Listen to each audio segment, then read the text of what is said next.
Hello, everybody. I'm Ursula Botha. I'm the founder of Confident Voices, and I'm so excited about this episode on the Online Prosperity Show, where we unpack confident communication so that you can speak with impact.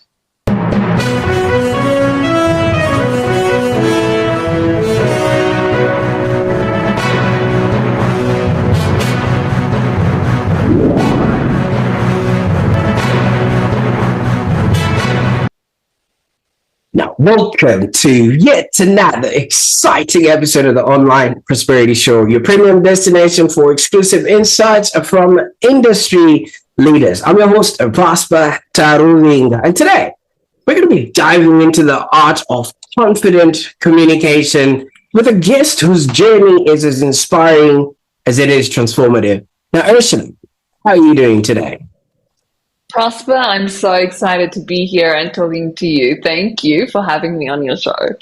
Well, the pleasure is all mine. You see, when you speak to people that are communication experts, you're probably going to hear me mincing my words because one, I'm a little bit starstruck, and two, I'm just going to be very conscious of what I'm communicating because I know you're probably going to be correcting me every second sentence. So let's go there. Absolutely not going to be correcting your every second sentence. This is so fun to be here. You speak incredible, Prosper. And I believe that communication is a skill that we keep strengthening. So we're not supposed to get it right all of the time, but just trying and improving. And it's like exercise and working our muscles. That's the approach we take with communication. Absolutely. Well, thank you so much for giving us permission to try because some of us just, oh, is it the part where I'm supposed to say something, right? And those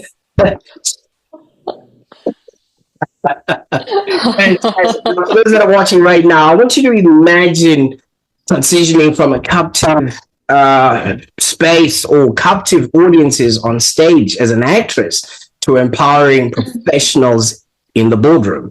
Now, our guest today, Ursula Botha, has done just that. She's the founder of Confident Voices Private Limited, and she specializes in helping business professionals to master their communication skills, infusing empathy and confidence in every interaction. I viscerally believe that if you really want anything in life, you can ask my little girl.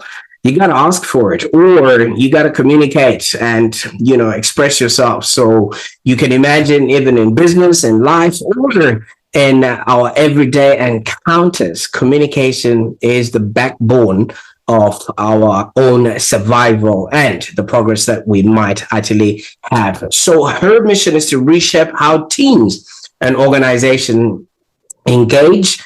And also, she fosters environments where every voice is heard and valued. But guess what? Today, we're going to be hearing her voice mainly. So we will actually be, diving into her personal journey and also her professional journey and things of that nature. Now, Ursula, before we get started, I actually heard that you used to play an instrument in school. And, for me, it's like, wow, that's something else. The only instrument I can play is the iPod. So maybe you can tell me a little bit about, how you got started. Or do you think your musical background has actually influenced your approach to communication? Oh, what a great question. So I love the analogy of music and speaking, because the human voice is the most powerful instrument. And yes, I played an air, did I tell you what instrument I played, Prosper? I'm not sure if I told you. Haven't, but yeah. It is like my best kept secret. I don't tell anybody because this instrument isn't really a popular instrument. So it is the recorder. And the recorder has a very bad reputation. It's not got a great branding. We need to rebrand the recorder. And there's one way you can play it, and that's the way we all think of it. And then there's the other way you can play it. And I used to go to championship levels. I used to play my recorder hours and hours and hours of practicing and rehearsing. And you can really play this instrument on a whole other level. And there's a whole world of recorders and the types of woodwind instruments that you can play. And it's almost the same as speaking. You know, we get to play this instrument and be really authentic and imperfect as we play. Prosper.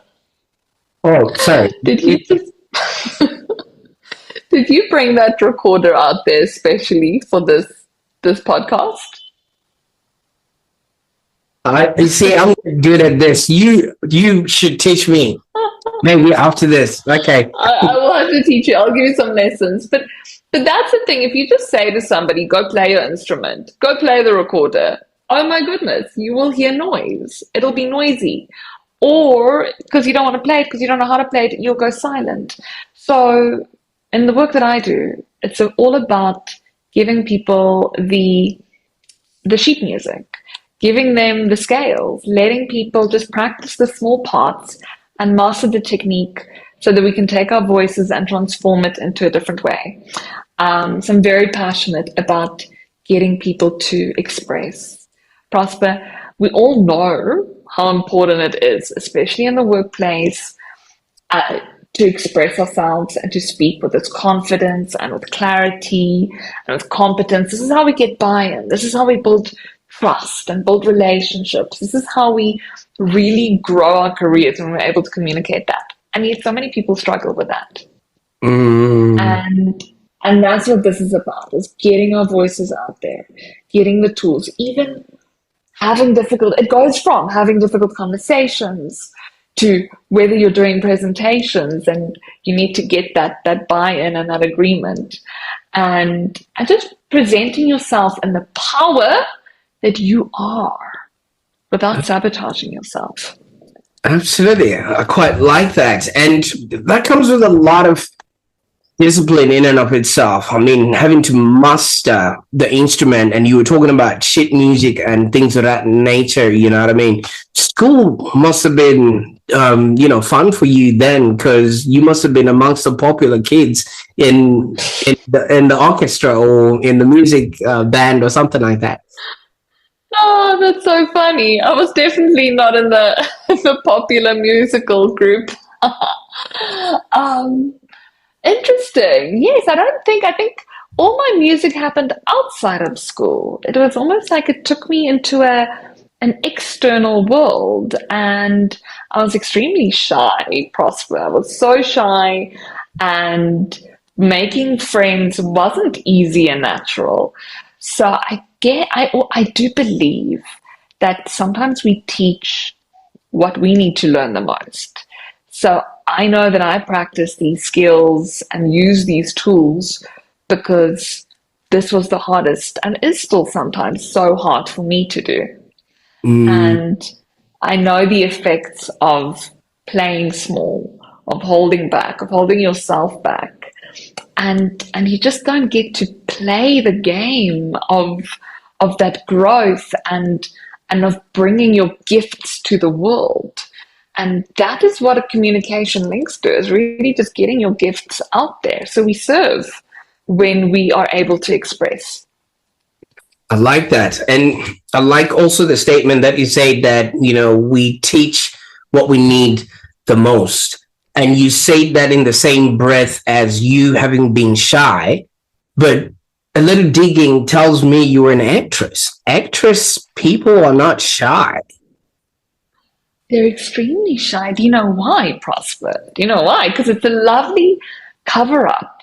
It's so easy to rather read a script. I would rather use a script and enact somebody else's words than it would be to enact my own words. But I am so grateful to acting, because doing drama, doing acting, it taught me how to express myself.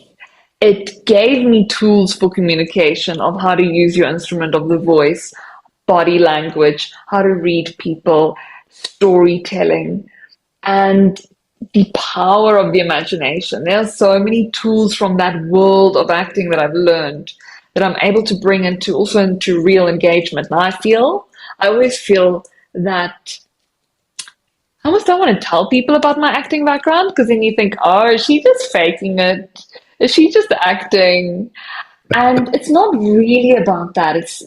I think acting takes a lot of vulnerability, and understanding storytelling and how humans interact, that does go back into empathy and storytelling.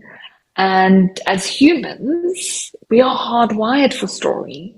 We are hardwired to the hero's journey. And it helps us understand and navigate this world and the lessons that the world has to offer us. You know what I like about that? You see, obviously, being an actor, you assume a role, which is the part that people understand. But for you to assume that role, you have to be that person. And I obviously believe in life, we're here to live, to learn, and to contribute.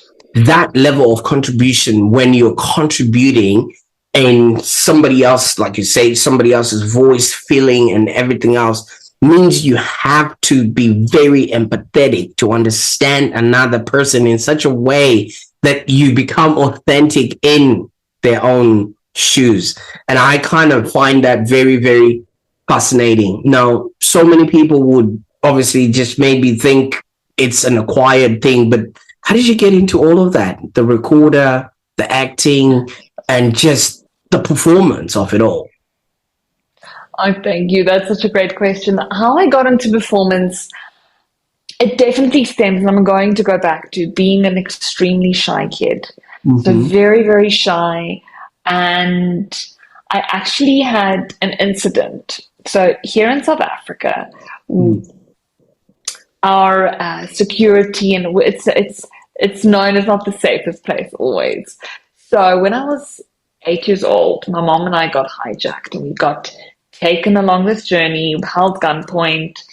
And I'm not going to go into the details, but we got out of there alive, very traumatized.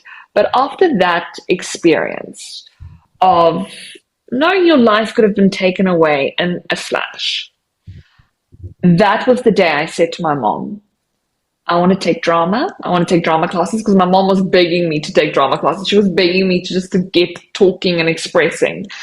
So I said, I'm ready to take drama classes. And I also was playing the piano at that stage. And I said, I want to play piano in school assembly. And honestly, I believe, the moment I said, okay, I want to be seen and heard.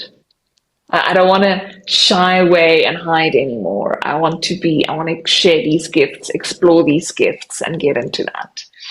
And from that, it changed my whole life. Music and the arts, it's beautiful, it's powerful, it's so powerful. And there's so many studies that also show how the arts, even theater, help people, even with trauma, because it takes you back into the imagination. And I believe these are very, very powerful tools that people can use. But I obviously took it to the next level, and I took it into studying drama and becoming an actress. And then also with that, I started coaching and lecturing, because I wanted to give. I'm a teacher at heart. And where the real transition happened was with COVID. So the world changed.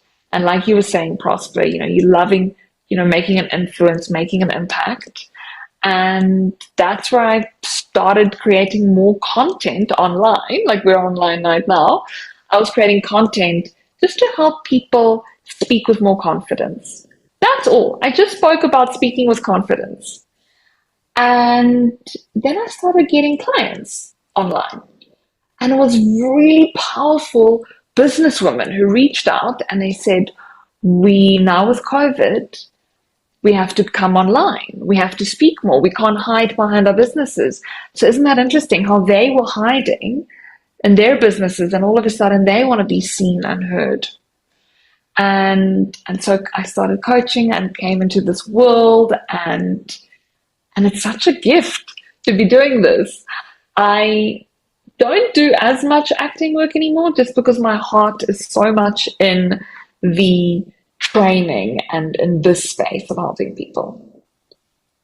Absolutely. And obviously, thank you so much for sharing that heartfelt story with you and your mom. I wouldn't wish that on anyone, especially, but half of the time when life happens, some things look like they are happening to us, but they're actually happening for us because that incident now literally gave you maybe the stage that you're now standing on, to which you're now actually helping other people and things of that nature. Now, starting a business during the lockdowns, I don't know what it was like for you guys in South Africa, but I'm in Melbourne. We literally were one of the most locked down states in the world. Victoria, I think we went for about 284 days strict lockdown, and it wasn't easy to maneuver or do anything. But when you started a business during these lockdowns, what were maybe some of the hurdles that you came across? Because it wouldn't have been easy leaving a perfectly good job to trying to go at it by yourself. Prosper, again, I think it actually was the biggest gift. It's exactly what you were saying about sometimes things don't happen to us but for us. So I always had a dream. I would look at women in Singapore and in Dubai, and they were running these communication skills companies for years and years and years. Prosper, I would watch them and dream and think I would want to do that one day. And you know what I even thought, Prosper? I thought I could do that better than them. But here's the difference. I wasn't doing it. And I think so many people sometimes look at someone and they go, oh, I could do that and I could do that better.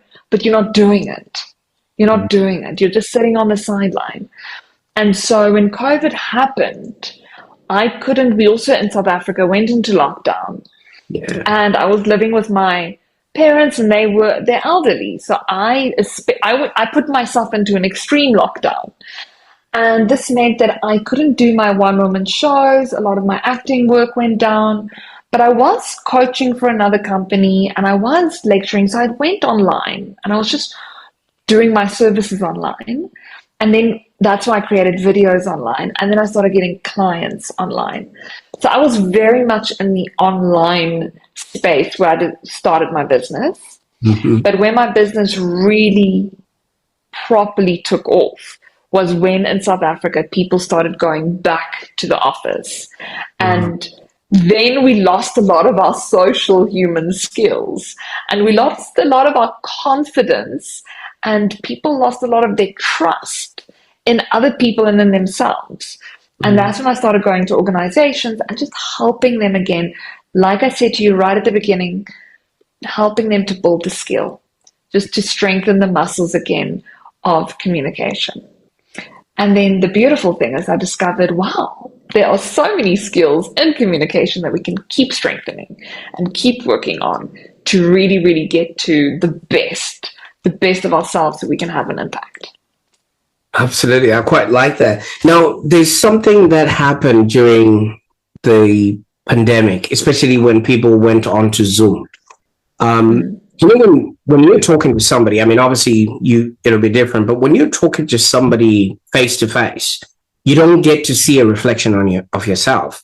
But when people were talking on Zoom, they would look at themselves and also look at the other person, which meant their brain was working in overdrive. Now, would that have been a factor that was causing a lot of communication mishaps with a lot of people because they had to deal with really having to look at themselves during that time, and people were not used to it? I love that. That's so great. And you hit a very important point there. And that was the Zoom fatigue as well that we started getting. And I actually didn't think about the fact that your brain needed to focus on so many visuals that it is receiving. And I think there's definitely a part of engaging and disengaging. And Prosper, I think we're still not always getting it right. I'm still get called in on calls with corporates where I'm doing sessions and people don't switch their cameras on. And how can we have that juicy connection when you don't know if the person on the other side is listening or is present? And this really comes down to presence. Bring our presence. So I often in meetings, in Zoom meetings, I was on a Zoom call earlier this morning where I was just receiving, it was somebody was giving a presentation.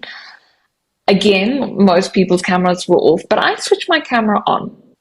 I always switch my camera on because number one, it makes me a bit more present. I think also there's management of the Zoom fatigue. Sometimes it's not on if I need to manage my energy. But for this specific call, I really wanted to build rapport with everyone who was there. And it was also important networking for my career. Then I want to be visible because I want to be present. And I need people connect with people and they can connect with my face, not with a photo of me or my initials. I think it's so important of us to just not get into the habit of just showing up online without our cameras on. It is very powerful to still show up.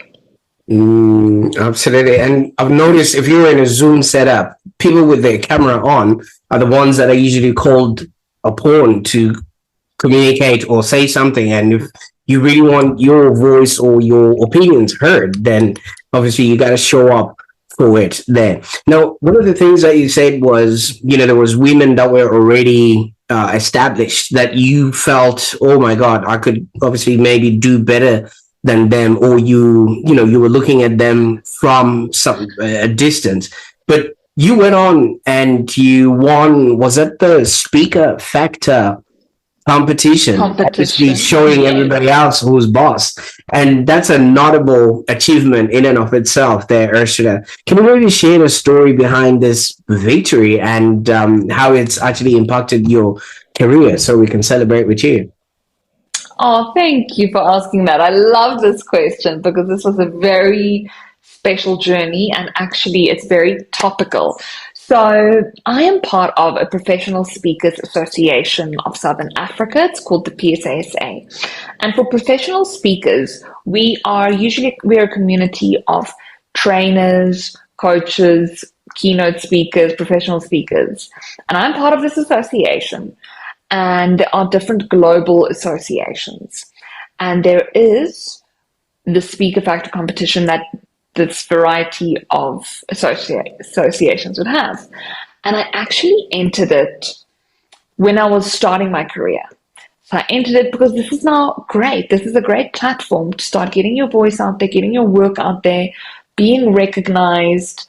And, it's a globally recognized competition as well. So I did the competition and Prosper, I was in it to win it. I wanted to win. I was verbal. I was loud and proud. I am here to win and nothing else. And I got to finals. And we're at the convention and I was there to win and I didn't win. And that was very humbling and very good experience for me because I had to walk away from that experience and say, okay, what did I win from the experience?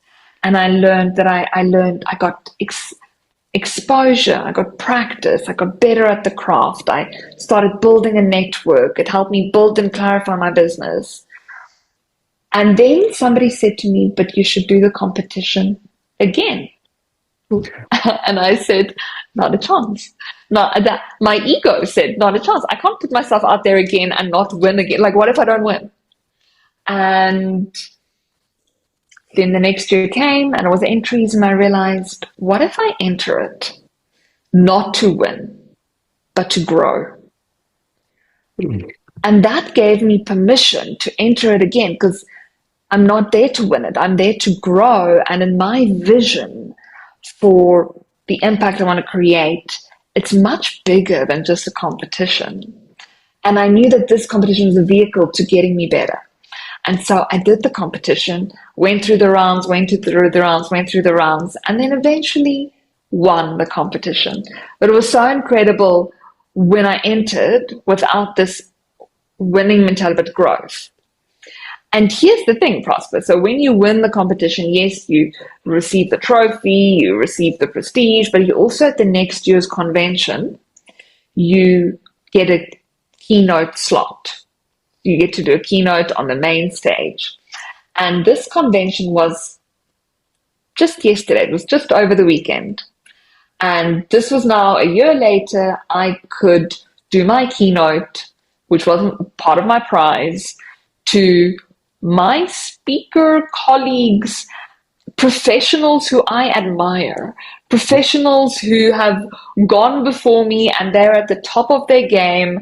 And here I'm standing on a stage doing a speech, and the imposter syndrome shouts at you because you think, what do you have to give to people who are so, that you admire so much and have guided you along your journey? And once I got over that imposter syndrome and the message came through that I had to share, because you're also speaking in a room full of people that not everyone is at the top of their game. People are also starting out. And I came from a very authentic place. And it's amazing how when you come from your authenticity and from your realness and from the space of wanting to give value, that changes it. What also helped my imposter syndrome, and this is for anyone out there who struggles with imposter syndrome, I realized I'm talking about things that also matter to me, that deeply, deeply matter to me. And that gives you permission as well to speak on it. It might not be for everyone, but because it deeply matters to me and it's deeply changed my life, it could help and serve somebody else. So that happened this weekend and it stretched me. I was so nervous, like all the weeks leading up to it, but it was one of those really career highlights, just to acknowledge the extreme growth. So we've got to keep going and putting ourselves out there. Yes, Prosper. Absolutely. I love that. You know what I love about that? It's still fresh, and I think you still have the adrenaline high still lingering in there, and I felt it when you were talking about it. So congratulations. And there's one thing about obviously being around people that you respect the most. Obviously, yes, the imposter syndrome kicks in, but you did it anyway. Yeah, I think they say feel the fear and do it anyway. And you went through, and I like how you said speak to your authenticity, and also speak about matters that are important to you, because when you're in that particular mode, you want those things to be fixed. And I think anything, your ego just really goes away. And that's a very good trick for somebody to actually have. But some people say just pretend everybody else is naked, and I don't subscribe to that. I've heard that before as well, but I forget to do that. It hasn't worked for me yet. But I want us to maybe touch up on this philosophy of do it afraid anyway, because so many people would rather, I think you've probably heard this a million times, I think it was Seinfeld that is famous for having said this. Some people would rather be the one that says the eulogy, that says that are in the coffin, than the one that says the eulogy. How do you get people to tap into that? And maybe is that something that you help people with? Definitely. I definitely help especially my clients with that. And that's why, number one, you get confidence when you practice something. If you've done it enough, if you've stepped out of your comfort zone enough, you just get better. So my comfort zone and your comfort zone levels might be different, and I might need to take smaller steps. Your steps are bigger than my steps. But it's so good to remind yourself, the more experience you get, to remind yourself, wait, I did that talk that one time. And I've spoken at the family thing, and I did that thing. So that gives you confidence to step up onto that next step. And then you remind yourself, okay, I took that step, so I can take that next step. I have a client that I'm working with, and so she's an incredible woman, and she's an incredibly powerful woman at an organization. a very important organization in South Africa, and she really struggles with communication, and she really struggles to be in the spotlight. And when you are in the position that she's in, you have to be in the spotlight. So we are taking her through baby steps. So she gets asked a lot to do keynote speeches on stages. So for now, we're just starting her out on panels. We're getting her out on panel discussions. And we're starting to get her out on interviews. And now she's starting to say, oh, I think I'm ready for a keynote. So it's just taking those baby steps. And then I also have another client who she does global stages. And she comes to me just to refine. And she also comes to me sometimes just that support.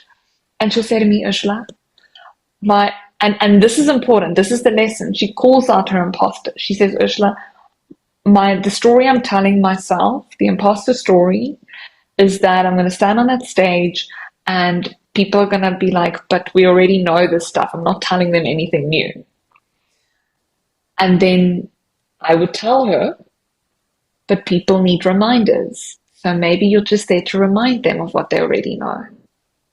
And then that gives her the confidence to go share that message, to remind people what they already know, so they can take that next step.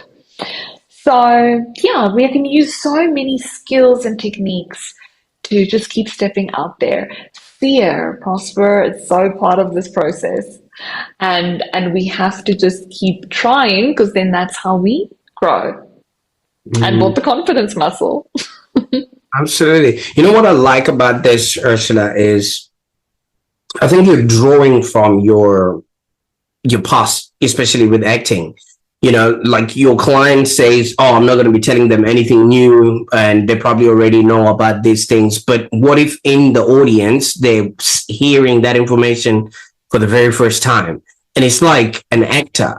An actor has to do a piece over and over and over and over again, maybe to audiences that have already seen them, or audiences that are seeing them for the very first time. If the actor gets tired of that play or that part or that script, then, you know, and say, I've already done this many times, but the audience hasn't heard it. And I think that's a really good frame that you're bringing to your customers based on, you know, your past and what I'm hearing from what you're saying there.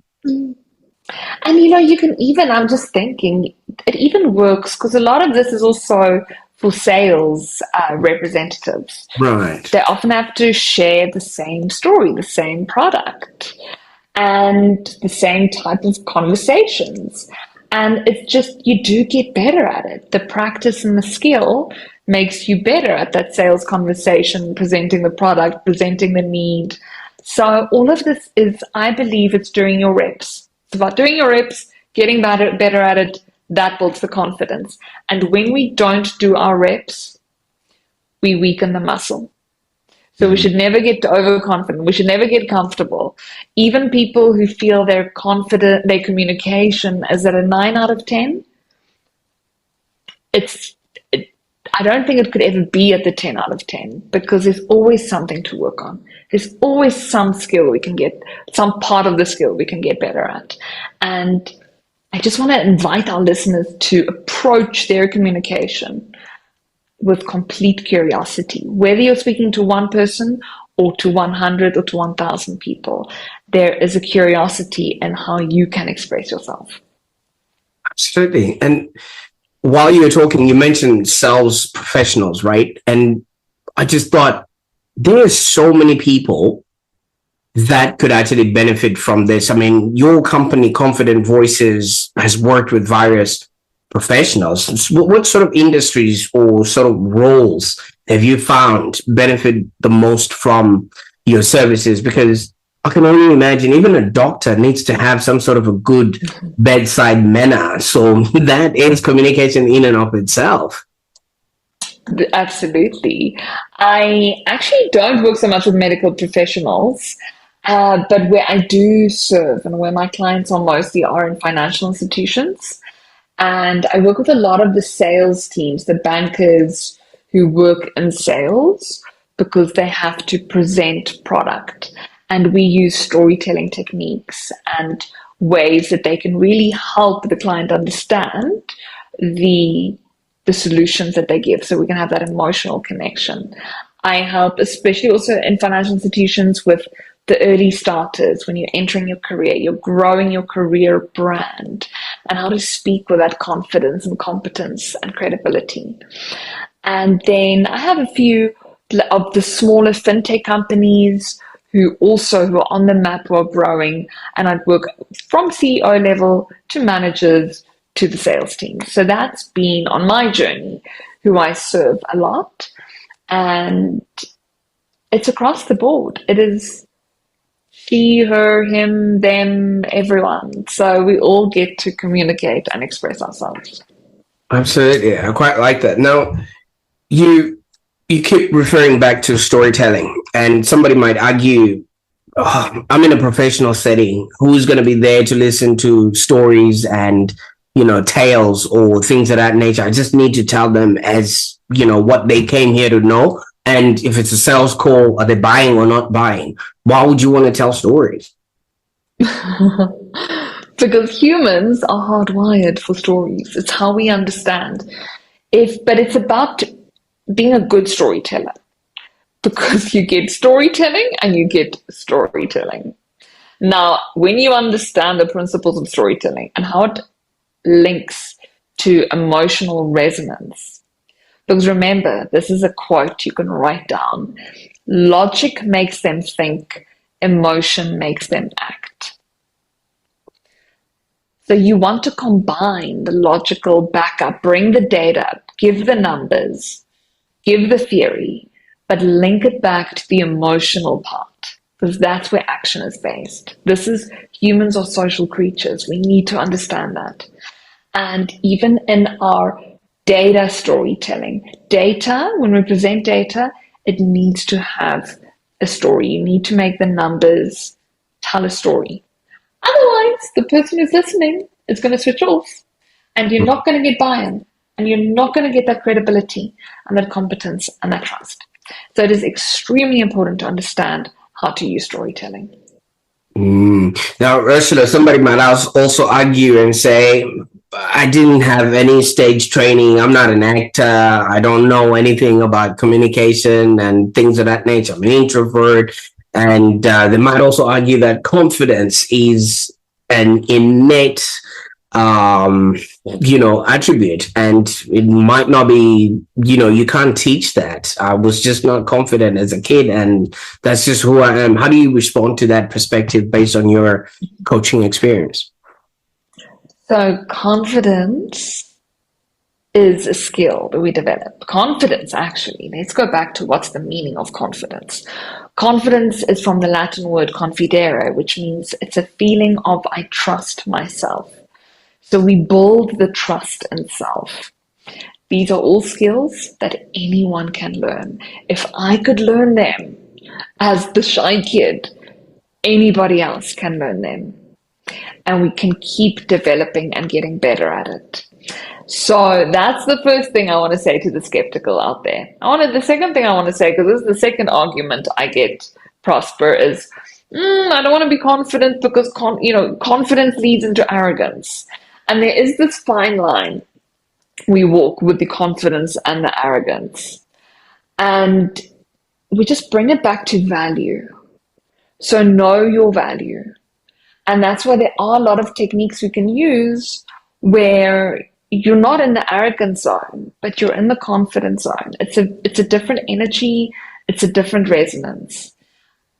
And I love confidence, because confident people, they do know their value, and they know how to express that value. They know how to speak direct. And to be honest, when somebody doesn't agree with me, but they're direct, they're honest, they're authentic, I appreciate that more, and I feel like I can trust them more because they're in that authenticity.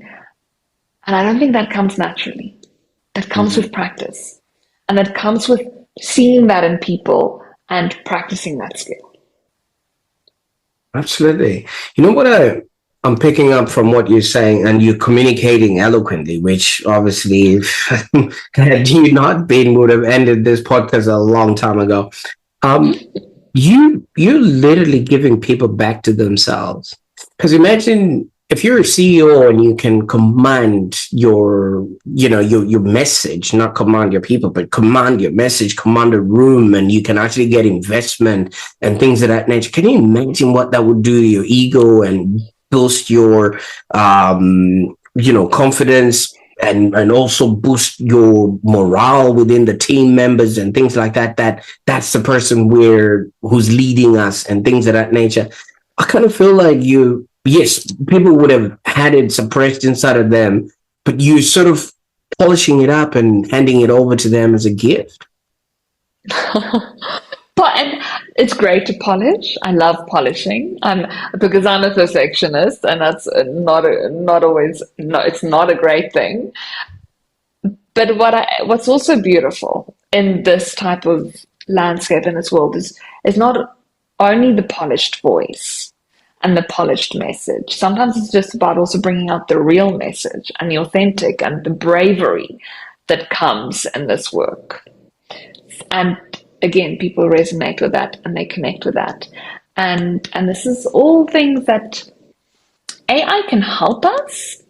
I just want to bring in the AI topic. AI can support us in clarifying our messages, getting to clarity. It's wonderful. I do use AI to support me and in my business.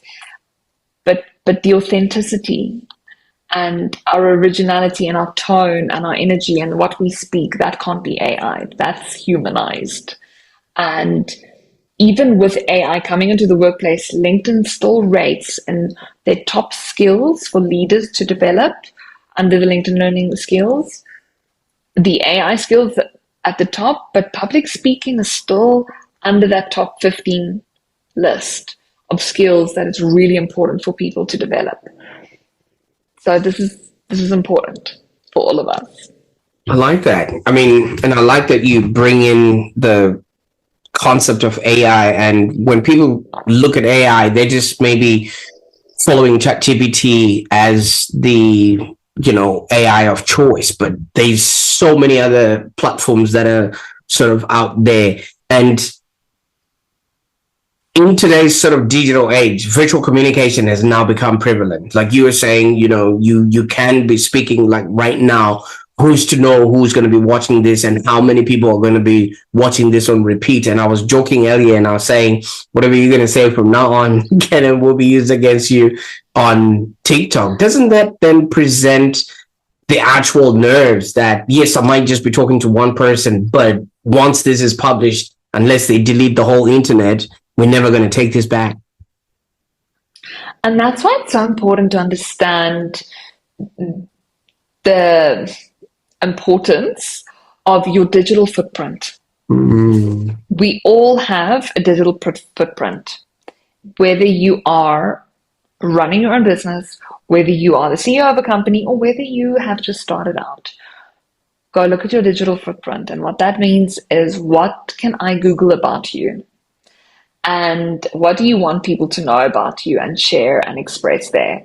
So for me, I really want to be known as a thought leader, as a specialist in what I do. And so I bring everything back to the specialization that I put out there.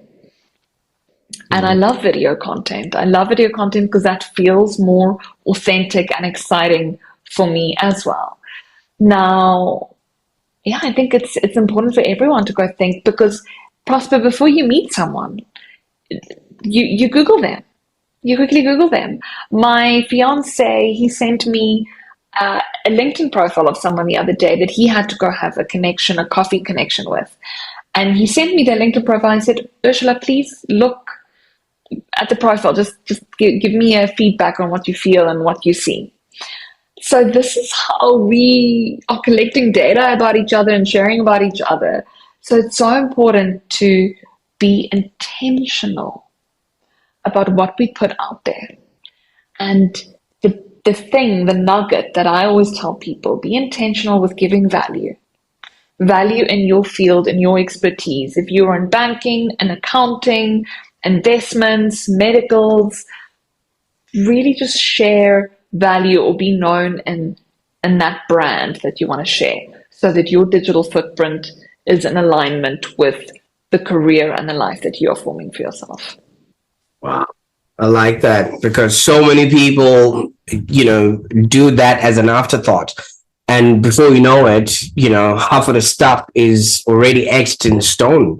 And you're going to have to work twice as hard to just maybe, clean up whatever faux pas that would have happened, et cetera, et cetera. Now, you've got an online course, and it aims to help individuals maybe upgrade their speaking with their speaking confidence. What can people expect from this course, and how can people get a hold of it? Thank you so much, Prosper. I am so excited about this course. It is communicating with confidence for leaders. So this is an online course that you can go at your own pace.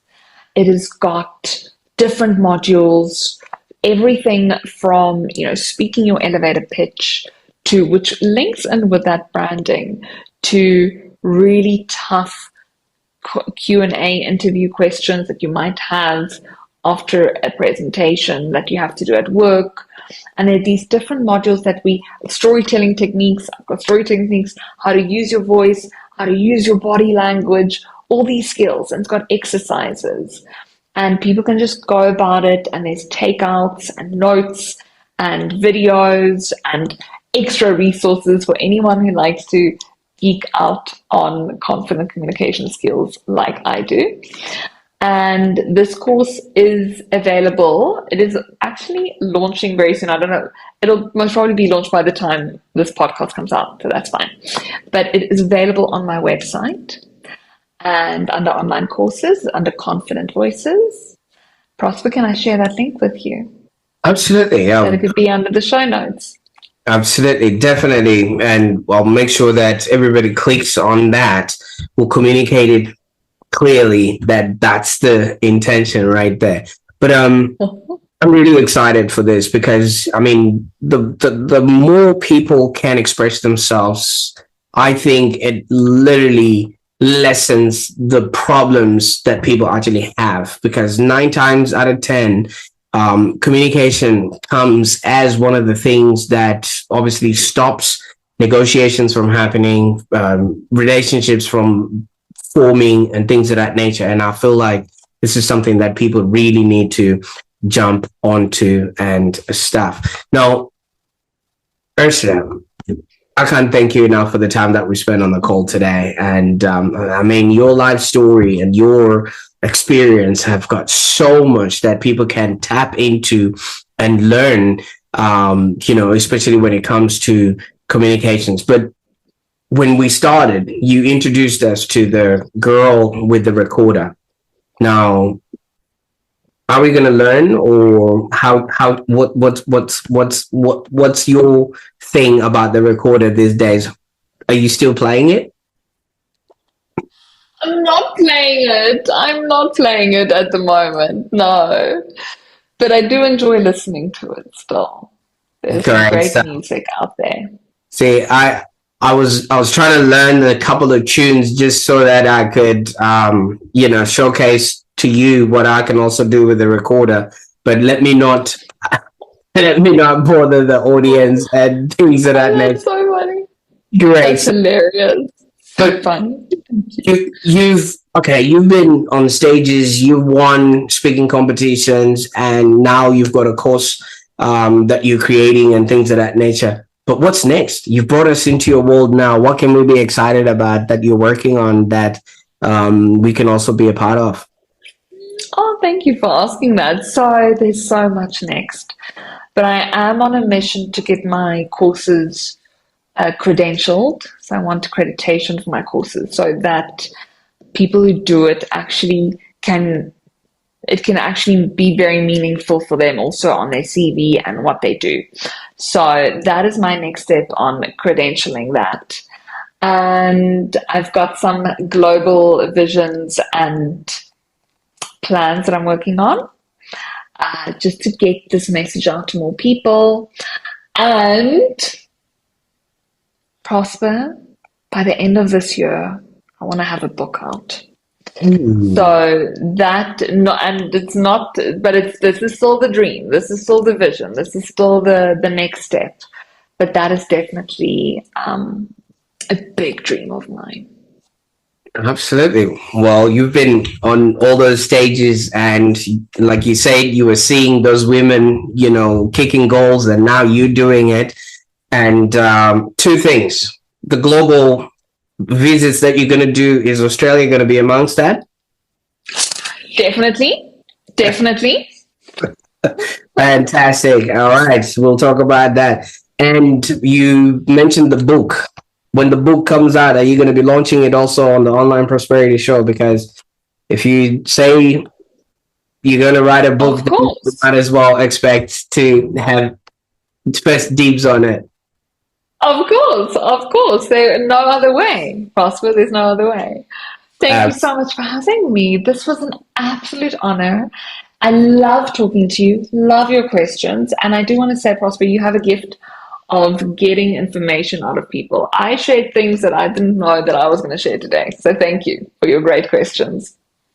Fantastic. Well, I appreciate you a lot more. It takes two to tango, but this has been an enlightening conversation, Ursula. I think if people would take a thing or two from what you say today, they will create businesses that are profitable and enjoyable. And it's quite clear that mastering confident communication is quite pivotal in both personal and professional realms, because if you can't speak your way out of a negotiation, or for some people that I know a speeding fine, then obviously your life is going to be very, very painful. And for those that are watching right now, if you found value in today's discussion, I want you to consider how you could actually, first of all, enhance your communication skills by clicking the links that are below that Ursula has so kindly offered us. And if you're ready to elevate your communication skills, visit Ursula's website, www.confidentvoices.co.za, and you can learn about all her transformative programs that are there. But I want to encourage you to do something today. Take the first step towards finding your confident voice today. Until next time, bye for now.